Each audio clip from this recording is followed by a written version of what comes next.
காலையில டீல ஆரம்பிச்சு நைட்டு சாப்பிட்ற கேசரி வரைக்கும் எல்லாத்துலயும் சர்க்கரை தான். ஆனா உடம்புல சர்க்கரை ஏறினா மட்டும் ஏன் எல்லாரும் பயப்படுறாங்க? அத்தே கண்ணுல பட்டுனா என்ன ஆயிருப்பேன், டார் ஆயிருப்போமே. ஏன்னா நம்ம உடம்புல இருக்கிற இன்சுலின்ங்கிற வாட்ச்மேன் சரியா வேலை செய்யலன்னு அர்த்தம். நம்ம சாப்பிட்ற சாப்பாடுல இருக்கிற குளுக்கோஸ் செல்லுக்குள்ள அனுப்ப இன்சுலின் வேணும். அந்த இன்சுலினுக்கு லீவு விட்டா வர்றதுதான் இந்த டயாபெட்டிஸ். இத பத்தி ஸ்கூல்ல படிச்சிருப்பீங்க. ஆனா இப்போ நான் சொல்றதை கேளுங்க.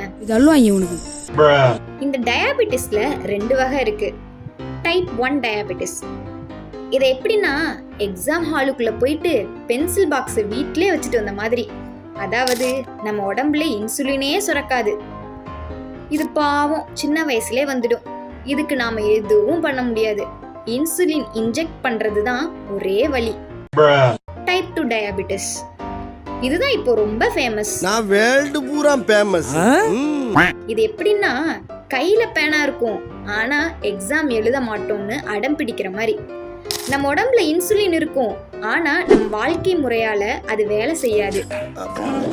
என்ன தொங்கிருச்சு? ஜிம்முக்கு போறோம்னு சொல்லிட்டு போன் நோண்டிட்டு இருக்கோம்ல, அந்த மாதிரி தான் நம்ம உடம்பும் சோம்பேறி ஆயிடும். இந்த டயாபெட்டிஸ் இருக்கிறதை எப்படி கண்டுபிடிக்கிறது? உங்க ஃப்ரெண்டு அடிக்கடி கிளாஸை விட்டு வெளியே போயிட்டே இருக்கானா, தண்ணி குடிச்சிட்டே இருக்கானா, இல்ல எப்ப பார்த்தாலும் எரும மாடு மாதிரி சாப்பிட்டுக்கிட்டே இருக்கானா, அப்ப அவனை செக் பண்ணியே ஆகணும்.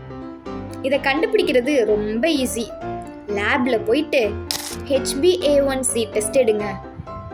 அது உங்க லாஸ்ட் 3 மாசத்துல நீங்க எவ்வளவு லட்டு, ஜிலேபி, ஸ்வீட் சாப்பிட்ருக்கீங்கன்னு புட்டு புட்டு வச்சிடும். 6.5க்கு மேல போனா welcome to the sugar patient club. இதை எப்படி கண்ட்ரோல் பண்றது? முதல்ல சாப்பாடு. புரோட்டா தான் என் உயிரோன்னு சுத்துறத முதல்ல நிறுத்துங்க.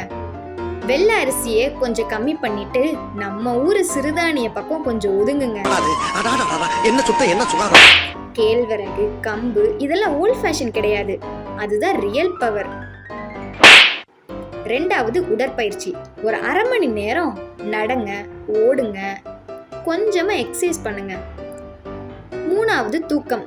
நைட்டு 2 மணி வரைக்கும் சேட் பண்ணிட்டு இருந்தா சுகர் குறையாது, மாறா ஏறதான் செய்யும்.